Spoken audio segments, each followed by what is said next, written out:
Morning, respected principal, teachers, and all my dear friends. My name is Divanshi Mode and I study in class 6. Today I am going to speak about Chhatrapati Shivaji Maharaj.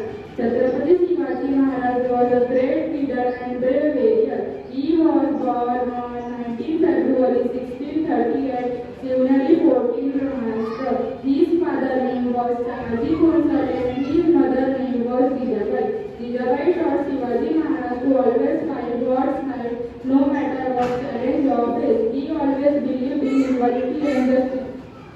Shivaji Maharaj was a great founder of the Maratha Empire. At the age of 15, he gathered trusted soldiers who was called Navalaites and pleased to establish the Swaraj. The battle technique of Shivaji Maharaj was called Bandhi Kava. He was also known as father of the Indian Navy.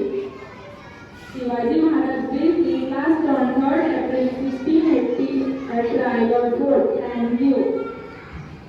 Marathi मातेचा एक तो मराठ्यांचा राजा होता. मुलगा नाही कोणासमोर, मुलांचा तो बाप होता, मुलांचा तो बाप होता. अध्यक्ष महाशय, वंदनीय गुरुजन वर्ग, येथे उपस्थित माझे मित्र मैत्रिणींनो, सर्वांना माझा नमस्कार. माझे नाव आर्य शेख आहे. मी इयत्ता 7वी वर्गात शिकते. आज 19 फेब्रुवारी छत्रपती शिवाजी महाराज यांची जयंती.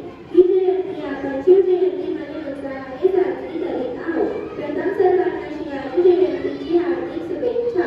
छत्रपती शिवाजी महाराज हे आदर्श आणि महान राजे होते. यांचा जन्म 19 फेब्रुवारी 1630 रोजी महाराष्ट्रातील शिवनेरी किल्ल्यावर झाला.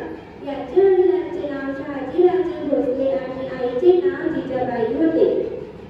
छत्रपती शिवाजी महाराज हे लहानपणापासूनच खूप हुशार व धाडसी होते. माता जिजाऊने त्यांना उत्तम संस्कार दिले होते. छत्रपती शिवाजी महाराज हे मराठा साम्राज्याचे संस्थापक होते. त्यांनी वयाच्या 15व्या वर्षी आपल्या मावळ्यांसोबत रायरेश्वर यांच्या मंदिरात